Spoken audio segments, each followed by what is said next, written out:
one thing that I have been doing, although there were a lot of radio interviews and TV interviews while in Congress, since then I've started to do a little bit of newscasting on radio.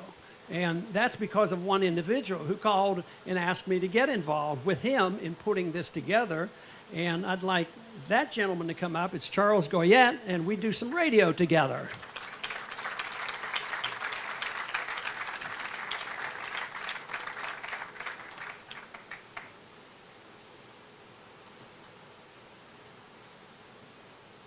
So, look at all the people who believe in liberty, huh?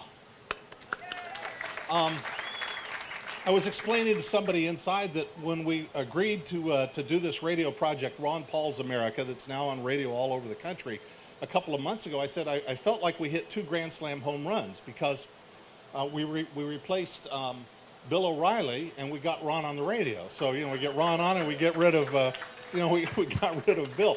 I don't know what the exact circumstances were that our syndicator and Bill O'Reilly left and created this opportunity for us, but I know why Bill O'Reilly did the radio show. And it's because radio is huge cross-promotion for the other things that people do. And, he was #1 cable show, right? But he wanted to keep being the #1 cable show.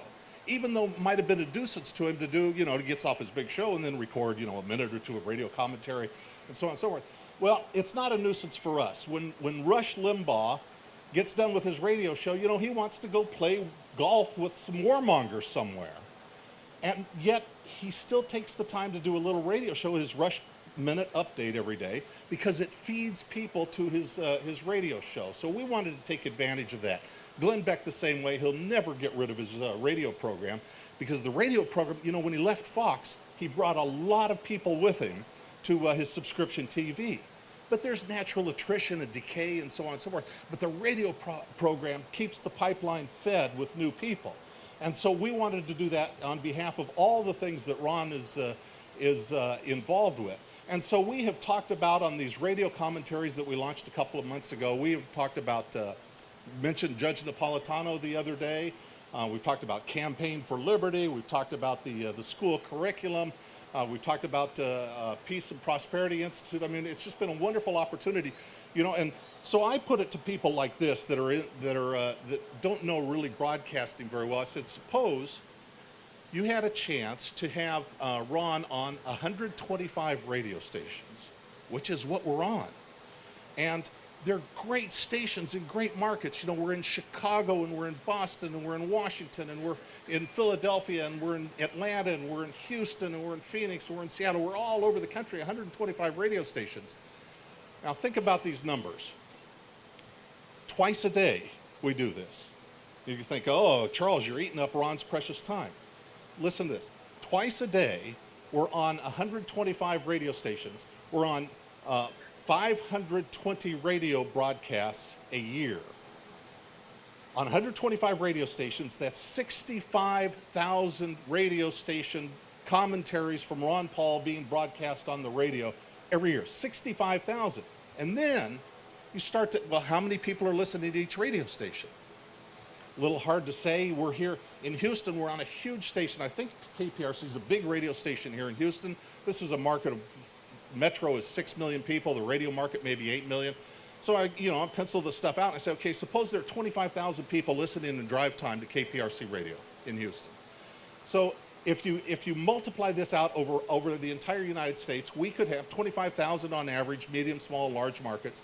We could have 1.6 billion Ron Paul messages heard by the American people every year. In other words, people hear, and they hear it every day. They hear it, in the morning when they shave, whatever their daily routine is, drip, drip, drip. Something that's, that contrasts with the normal neo-Conish conventional worldview of statism they normally get. I had to laugh in my hometown of Phoenix when they put the show on in the middle of Mike Huckabee's radio program. So there's Mike Huckabee talking about, Glenn Greenwald, he's aiding the enemy. And the Zen master comes on and he says, now let's do this logical syllogism. He's giving us information about what's going on, what they're doing to us. And the state says that he's aiding the state. Are we the enemies of the state? Shazam! You know, the Zen master just hit the radio listener over the head with the staff. So anyway, 65,000 messages a year, and maybe a billion times a year, this message is heard on the radio. And it is our intent to put it at the service of all the other things that, that all of you are involved in and help you. I think if you told a commercial advertiser that you could reach a billion pairs of ears a year on 125 stations, I think they would understand it's a very expensive proposition. We get to do it for free, and we're not selling cars or hamburgers or anything. We're selling liberty, and we want to help all of you in the ways that you want to sell liberty as well. So thank you very much. You know, there was another group that I've always wanted to work with and do something in, and that is more directly in young education. Yes, we have YAL, and I help a lot on the Mises Institute, and education really is the key. Politics is very secondary to education. But many years ago, in the early 80s, I thought about, you know, when I have a lot of time and I wasn't doing anything, I'd like to start a school. Because I thought, you know, start a school, a private school, and there were good private schools. There was a good private school in Houston, and I thought I'd like to be part of that. And that never happened, but what is happening right now is an effort now to do a Ron Paul curriculum, a curriculum designed for the cause of liberty to change the environment to protect all our liberties regardless of how we want to use our liberties. So I've talked to two individuals that are heading this up and doing the program and writing the curriculum. One is Tom Woods, and I understand he knows a little bit about history now and then. He's talked about history. And also Gary North. And they are working this and working on this, and in September we'll hope to be able to have even more announcements on this, because there's a lot of details, a lot of work involved in making these classes and programs available and having the programs on the internet.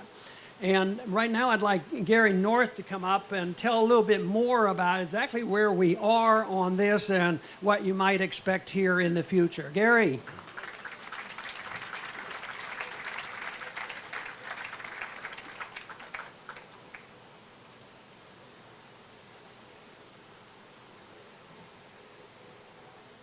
I was invited to come down, I was told, be here with Ron Paul and a number of his fans, and I didn't fully understand the context of that promise, and I am very happy to be here in the context. What we're going to do very shortly is to introduce to you and to your children and to your grandchildren the education that you would have liked to have had but did not have. And we are going to have an integrated high school curriculum tied to the history of Western civilization. We're starting off with Tom Woods doing 2 years. Basically, it's 1492 BC to 1492 AD for the first year. And then the second year will take from Columbus to the modern times in terms of the history of the development of liberty in the West. Then I will be producing a history of Western literature, which will correspond and reinforce the basic history course, so that the student will be able to get reinforcement chronologically as he takes it from 1492 BC approximately, Mosaic Law era, to the modern world. He and I will be teaching the course on government, the basics of government in modern times and in the ancient world as well. We have courses in how to start a business, especially an online business. We have 4 years of mathematics at the high school level, 4 years of the standard courses in biology, physics, chemistry, basic science, and then we'll work backwards down through the kindergarten level. Kindergarten through grade 5 will be free of charge. Anybody can get the videos, anybody can get the lectures, anybody can get the online materials, no cost to anybody. And then we will begin charging a reasonable amount of money, probably around $500 a year, from 6th grade through 12th grade. It is our goal that every student It's a goal. It can be done. Every student will then, at the end of the high school period, quiz out of his first 2 years of college, thereby saving the parents anywhere from $20,000 to $100,000. And we think that's a good deal. And the young man who is working with me on the 6th through 8th and also the public speaking, he, at the age of 18 on his 18th birthday, graduated with a bachelor's degree in business, doing it this way.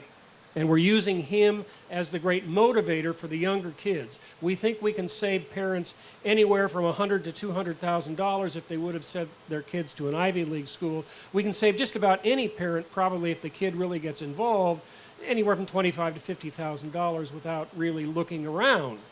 And in the great advantage, of course, you don't necessarily have to send a 16 or 17-year-old kid off to college to deal with the environment of the present university system.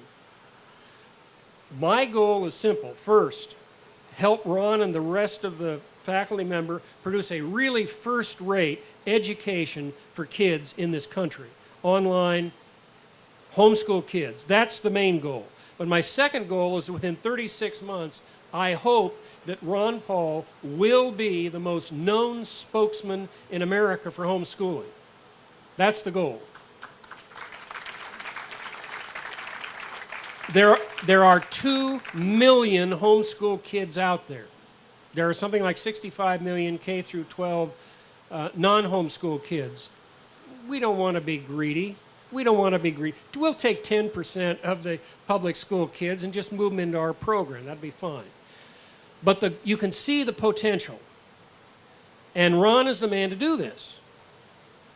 Because there's no other figure in the United States today committed philosophically to parental controlled education who has the reputation in every area of his life as defending the principle of freedom.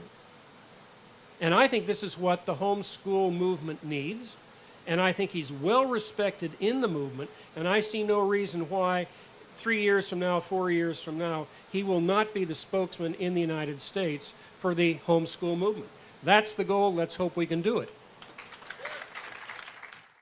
The next speaker is somebody that I've been working with for just about 6 months. I met him before I left Congress because I had had a lot of requests for speaking engagements. And there were a lot of speaking engagements during the campaign, too. But leaving Congress, it was a different story. It had to be some sorting out, going to different universities and business groups, and a lot of opportunity.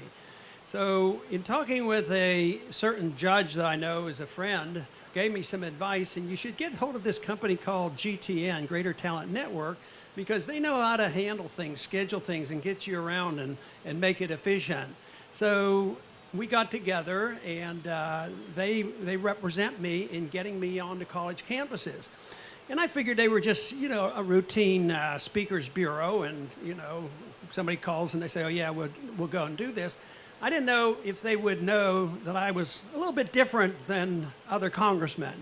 Well, I found out that they were aware of this, that there was a different market, and also very savvy, and they've been very helpful and very efficient, and they've gotten me into some places where I probably wouldn't have gotten into, otherwise. But it helps sort it out because the schedule is awful busy. But with us tonight is David Buchalter from this organization, and I'm going to have him say a few words on what type of outreach that we have had and what we might have in the future with speaking engagements.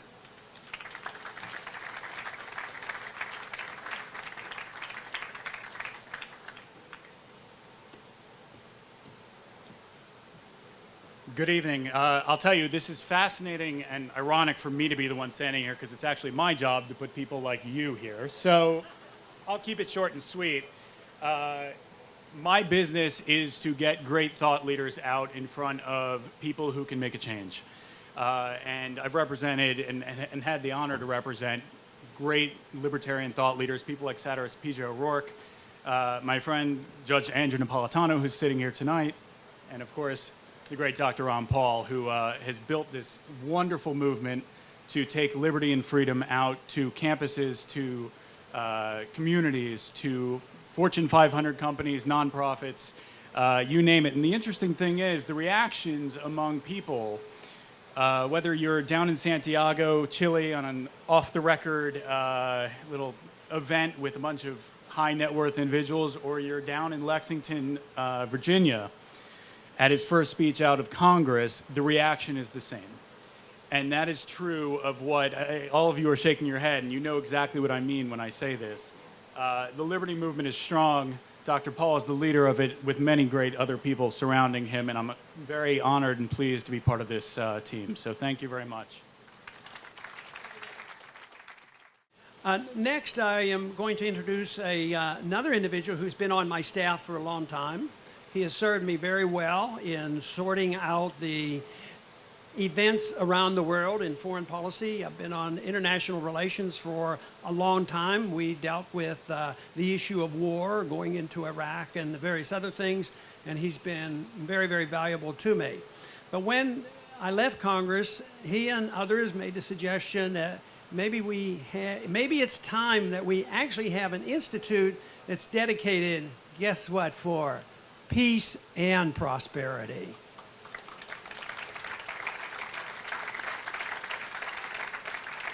How can we lose if that's our goal? Peace and prosperity, and we believe we have the tools. Yet, quite frankly, up until recently, we were way behind. I don't think we're so far behind.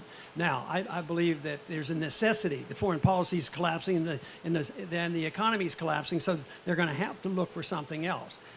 But Daniel McAdams came several years ago to the office, been very helpful to me. He's very much involved. I'd like Daniel to come up now and tell a little bit about what has happened. It's very young. The Institute is very young, but it's been very active. And we've been surprised that the people going to the website, I think there's a vacuum out there. You know, it was supposedly said and expected that, you know, the liberal progressives are the ones who support Obama because he's the peace candidate. Well, there is no real progressive anti-war movement. And there will be a few honest progressives. I happen to have developed friendship with people like Dennis Kucinich, who is willing to work with me on this. But it is an issue that we can reach out. I'm always hoping if you can reach out on foreign policy, maybe they'll come our way, you know, on the other issues as well. But to our surprise, or at least to my surprise and pleasure, our reception has been good. But I think you can expect a lot of good things coming from this effort, and I think Daniel McAdams is the person to put it together. Daniel, where are you? There we go, right here.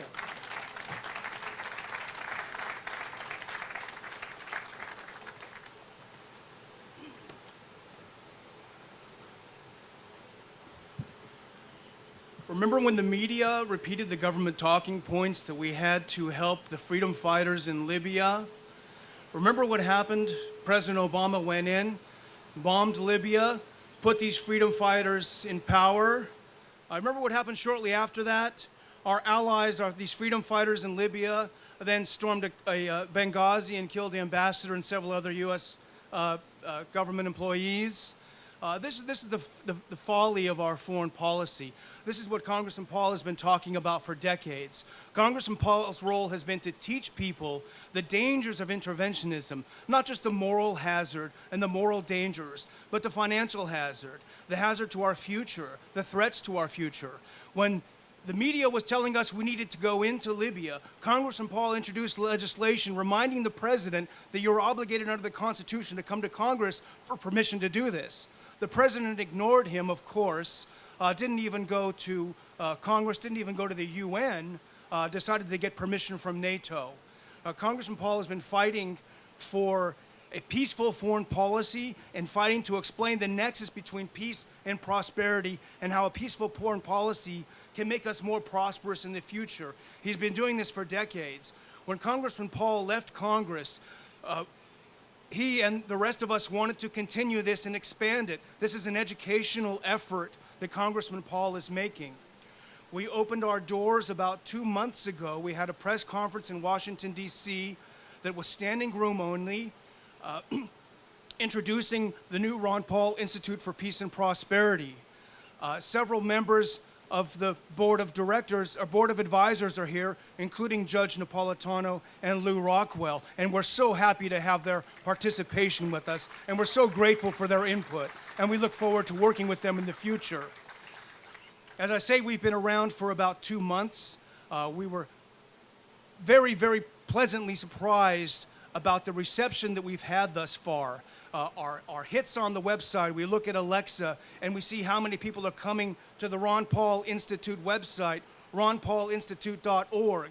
The numbers are tremendous. We look at people who are reading our posts on Facebook, and it's increasing by 100 a day, 300 a day.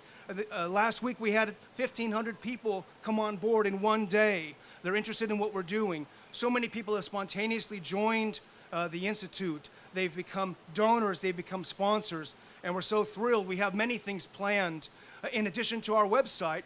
The purpose of the website is to debunk the news that's given to us by the media that reflects government talking points. This is what we've done for all these years in Congressman Paul's office, and that's what we do with the website. In addition, however, in continuing with Congressman Paul's efforts toward education, we will be opening a summer school next year for university students to learn about foreign policy, writing about foreign policy, and it's very much modeled after Lou Rockwell's Mises Institute Summer School on Economics. We want to do that with young people studying international relations and also studying foreign journalism, writing about international affairs. I was a young foreign journalist in the 90s writing about things, and it was impossible to get published because no one else was saying these things. They all repeat each other's points. So we want to provide a network for these people to get their items published.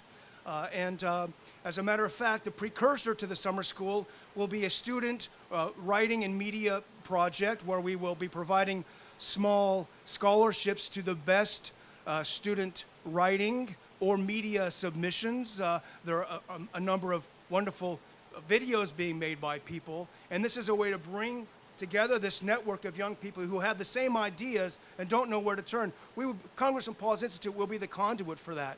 And so I'm so honored and grateful that Congressman Paul has asked me to help him with this, and we are so excited about the future. And thank you so much for your interest and support. Next, I'm going to introduce an old friend of mine that has worked with me, and I've worked with him for many, many years. Matter of fact, his only baggage that he carries is he used to be employed by the federal government, but I don't tease him about that too much. He happened to work for me in the late 1970s and early 1980s as chief of staff in my congressional office. But then again, I guess that's a constitutional function, so we can't say too much about that. But I knew Lou early on and helped the best I could to get the Mises Institute started, and I think it's fantastic. You know, I think the fact that the Mises Institute exists has done a world of good, you know, on what has happened. And he has been involved in a lot of the activities now that we're doing. He's very much aware of all of our activities, and he's willing to help me and encourage me in all that I've done. So I'd like Lou to make a couple comments now and tell us a little bit about the Mises Institute and how this will all work together in working for the cause of liberty.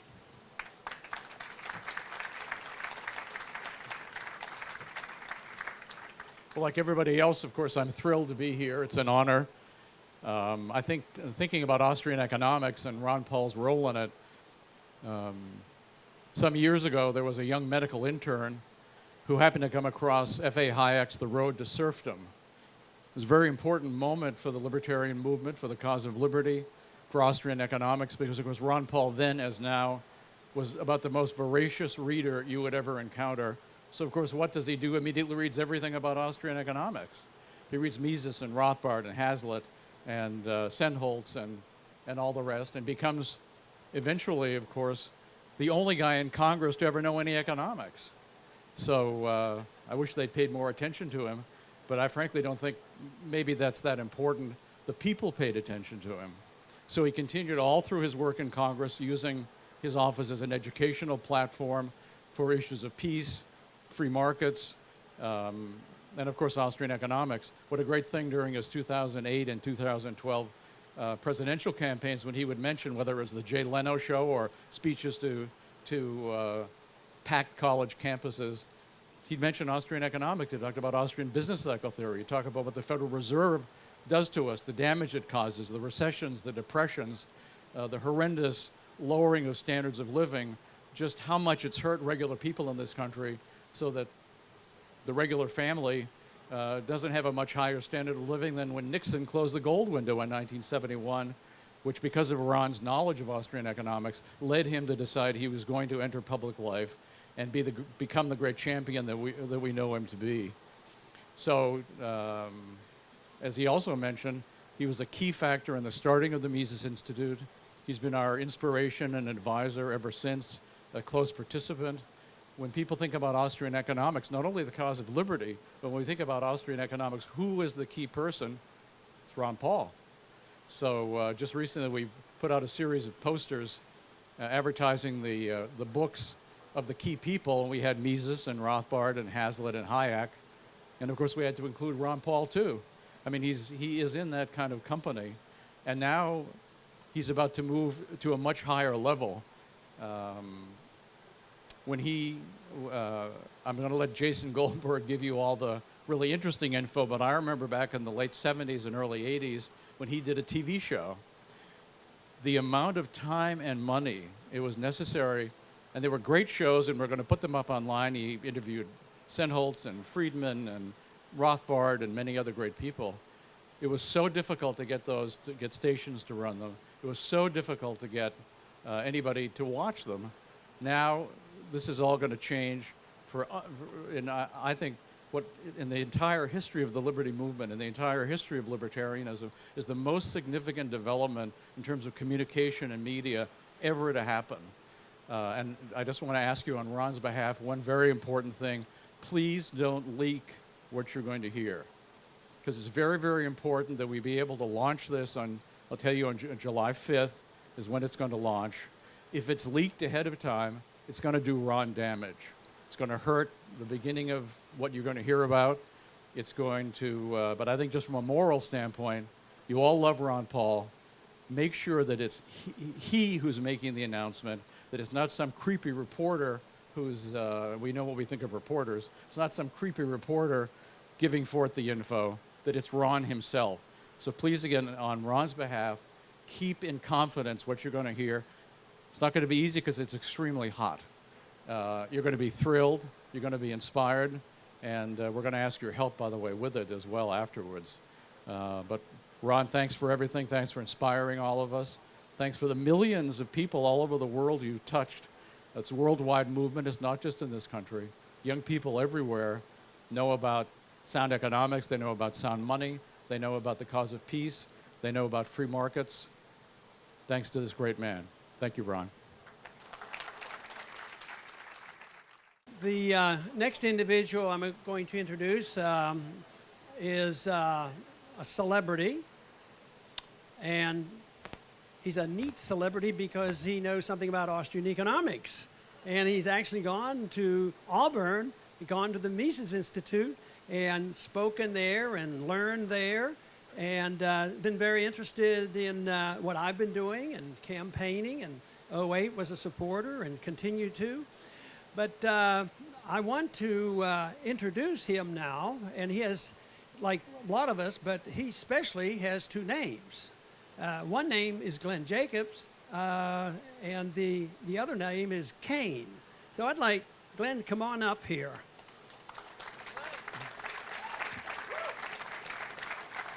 Now, as you know, Glenn is a wrestler, and I want Glenn to know that I'm a wrestler too. I wrestled in high school, and believe it or not, I wrestled heavyweight. So, but I would take you on and wrestle you, except I don't know how to body slam. Okay. We weren't allowed. We weren't taught that. So we're going to just have you to say a few words, and we were so delighted that you're interested in Austrian free market economics and liberty. So thank you for being here.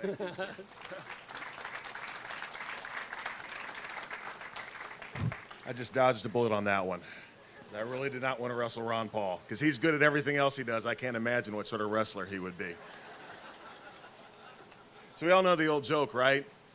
Libertarians conspiring to take over the world so we can leave you alone. Yeah. Well, guess what, world? We're here. People often ask me how I came to be where I am philosophically, in a political sense. I don't think many people actually think about that, political philosophy. I never had a light bulb turn on or off. Mine was more of a journey. I would always, I did a lot of research and I thought about things from both the left, that'd be good, the left and the right. Thank you, thanks, great. So I thought about things from the left and the right, the left-right paradigm.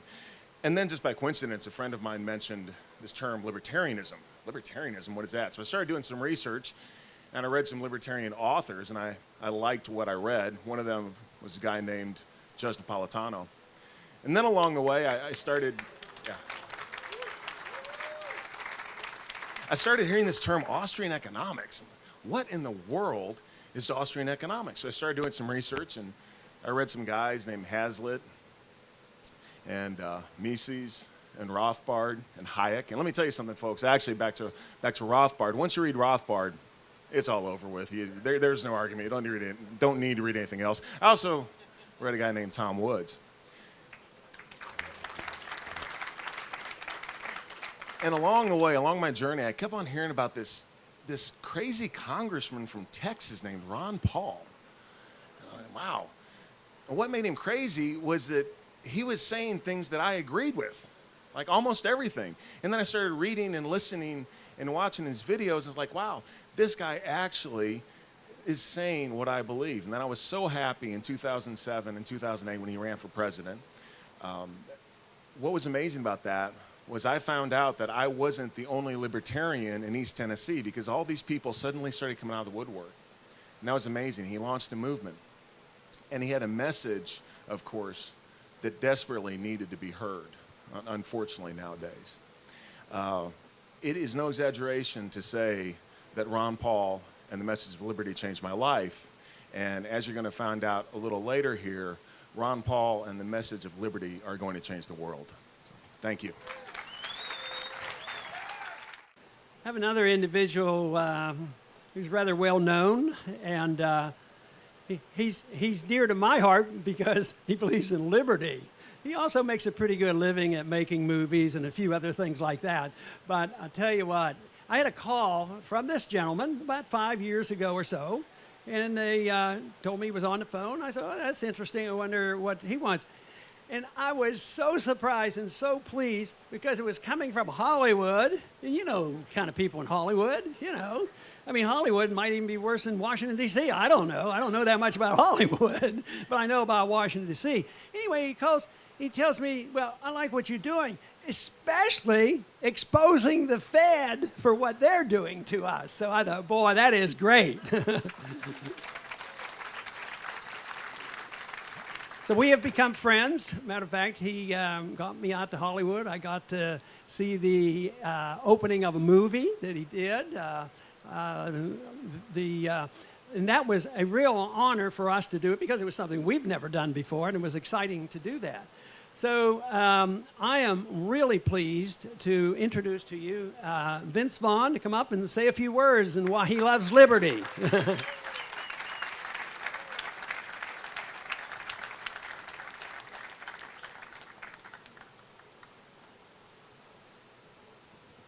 It's very nice that he would make that adjustment for me.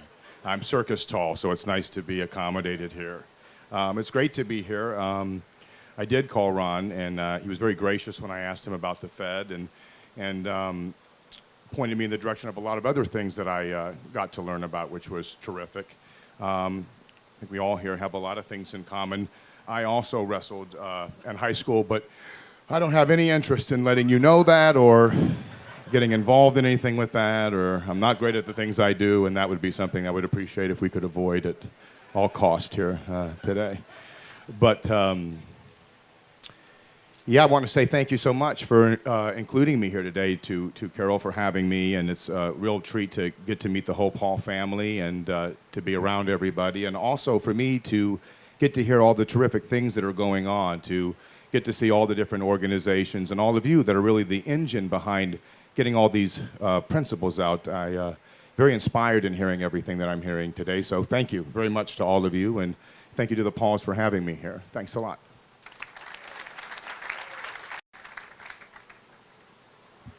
Thank you, Ron. Thank you, Ron and Carol. It's a pleasure to be here, even in these dark days in which we live. And the days are very dark indeed.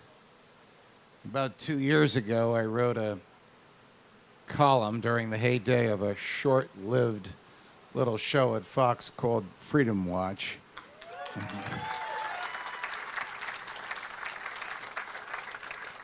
And the title of the column was, "Is the CIA in Your Kitchen?" Of course, some of my colleagues, a few of whose names have been mentioned tonight, said, the judge is off his meds. This is insane. Where does he come up with this stuff? Of course, they didn't read the column. General Petraeus was the head of the CIA at the time, and he gave a speech that he thought would be closed to the press, and somebody in the room, even though they were all employees of the federal government, turned their iPhone on and recorded the speech and transcribed it and posted it on the internet. One of the young Freedom Watch producers came to me and said, "Judge, you're not going to believe this." The general recounted that the new microwaves and dishwashers that we buy, the latest versions, have computer chips in them to which the CIA can gain access wirelessly and without even being in the neighborhood. And of course, by doing so, it will learn when we're using the microwaves and the dishwashers, so it will learn literally when we're in the kitchen. And then General Petraeus recounted that after copying patterns in a couple of homes, we can take this information and plug it into algorithms which are, quote, shockingly accurate, and they can predict with shocking accuracy when you will be in your kitchen. About 2 days ago, two of my colleagues who mocked the article at the time said on Fox, "You know something? You were right. It's even worse than we thought it is." Well, we now know, thanks to the courage of a renegade whose life is in danger from the government to which he once swore allegiance, we now know from his moral courage in revealing what the government has been doing that it indeed is engaging in a lot more than finding out when we're in the kitchen. Because the government now can listen to every telephone call and read every email and every text, notwithstanding the president's denials, notwithstanding the Fourth Amendment. Reason we have a Fourth Amendment is because British soldiers used to roam the countrysides with general warrants, a piece of paper often signed by another soldier authorizing them to enter any home, ostensibly to see if you had purchased stamps to comply with the Stamp Act. Of course, while they were in the home, they might help themselves to alcohol. Thank you, Ron. Thank you, Ron and Carol. It's a pleasure to be here, even in these dark days in which we live. And the days are very dark indeed. About 2 years ago, I wrote a column during the heyday of a short-lived little show at Fox called Freedom Watch.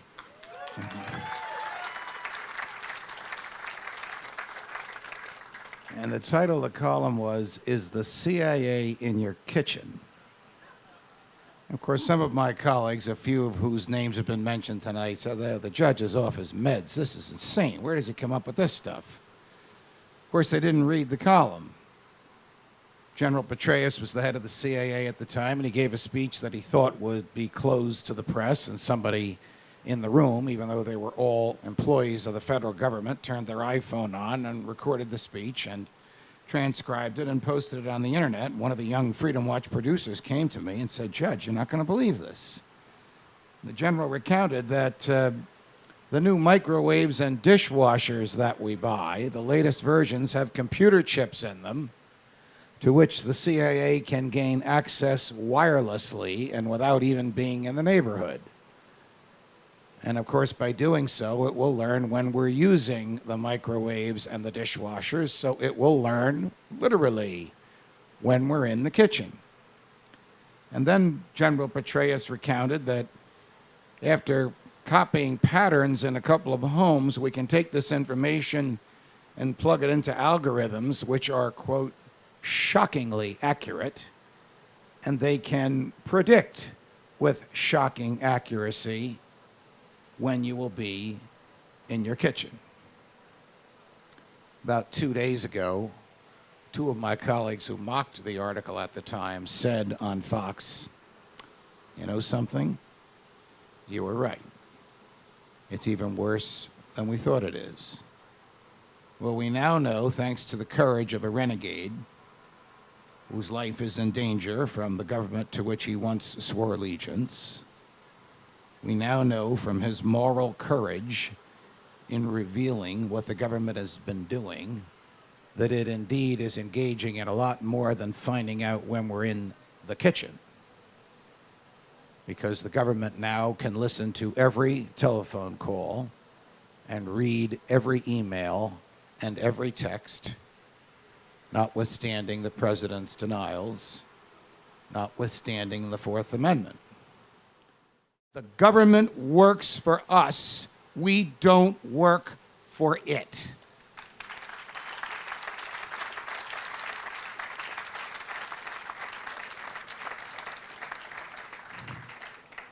And he also reminds us, Dr. Paul that is, that it is the greatest duty of the patriot to protect the freedom of his countrymen from assault by the government.